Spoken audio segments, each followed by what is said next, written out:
Hello friends, welcome to my channel. मेरा नाम है ध्रुव और आप देख रहे हैं द लर्नर्स कम्युनिटी। आज की वीडियो में हम बात करने जा रहे हैं सिक्स्थ सेमेस्टर के इकोनॉमिक सब्जेक्ट के क्वेश्चन पेपर के बारे में, जो कि है economic development and policy in India second.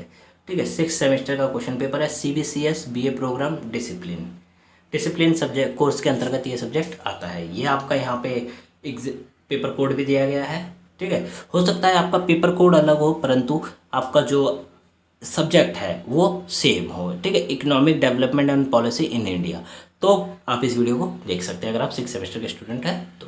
चलिए देखते हैं। पहला क्वेश्चन आता है, भारतीय कृषि क्षेत्र सदियों पुरानी प्रथाओं से त्रस्त है जो इसकी उत्पादकता को कम रखते हैं। इस कथन का मूल्यांकन करें और भारतीय कृषि संरचना में उत्पादकता में सुधार के उपाय सुझाइए। क्या आपको लगता है कि भारतीय कृषि विधेयक फार्म बिल 2020 से कृषि क्षेत्र की उत्पादकता में वृद्धि होगी?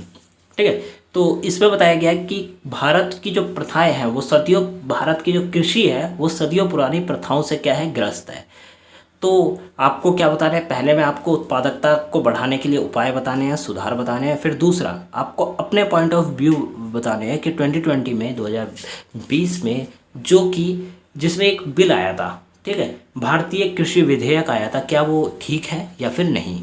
ठीक है, उत्पादकता में वृद्धि करेगा या नहीं, ये आपको यहाँ पे बताना है। दूसरा आता है, क्या आप इस दृष्टिकोण से सहमत हैं कि एक देश जिसमें खाद्यान्न उत्पादन में आत्मनिर्भरता हासिल कर ली, उसने अपने लोगों के लिए खाद्य सुरक्षा भी प्राप्त कर ली।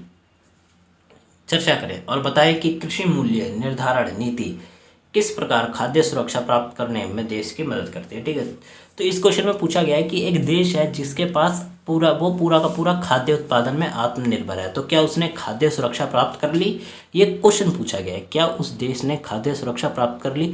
आपको अपने पॉइंट बताने हैं, ठीक है, चर्चा करनी है। दूसरा यहाँ पे पूछा गया है कि कृषि मूल्य निर्धारण नीति किस प्रकार खाद्य सुरक्षा प्राप्त करने में एक देश की सहायता करती है।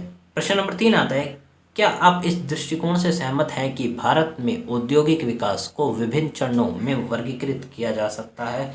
भारत में जो औद्योगिक विकास है उसको चरणों में बांटा जा सकता है, इसके ऊपर आपको बताना है। फिर आता है क्वेश्चन नंबर 4, भारत में निजीकरण और विनिवेश के उद्देश्य, औचित्य, विधियों और सरकार की नीतियों पर चर्चा कीजिए। ठीक है, तो भारत में निजीकरण, विनिवेश और उद्देश्य, औचित्य, विधियों का आपको क्या करना है, वर्णन करना है। क्वेश्चन नंबर 5 आता है, भारत सरकार के प्रमुख मेक इन इंडिया कार्यक्रम यानी भारत में बनाओ नीति के माध्यम से घरेलू विनिर्माण FDI को बढ़ावा देने के संदर्भ में भारत की नई विदेश व्यापार नीति का विश्लेषण कीजिए। ठीक है, तो भारत में जो मेक इन इंडिया नीति आई थी के माध्यम से घरेलू विनिर्माण, घरों में ही मतलब भारत के अंतर्गत ही नई नई चीज़ों का निर्माण हो रहा है को बढ़ावा देने के संदर्भ में भारत की नई विदेश व्यापार नीति का भी विश्लेषण करना है। आपको भारत की नई विदेश व्यापार नीति के बारे में बताना है।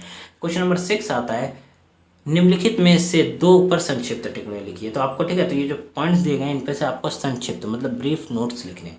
भारत सरकार की सिंचाई नीति, भारत में श्रम विनिमय, भारतीय खुदरा क्षेत्र में प्रत्यक्ष विदेशी निवेश FDI, भारत में लघु उद्योग SSIS की समस्या।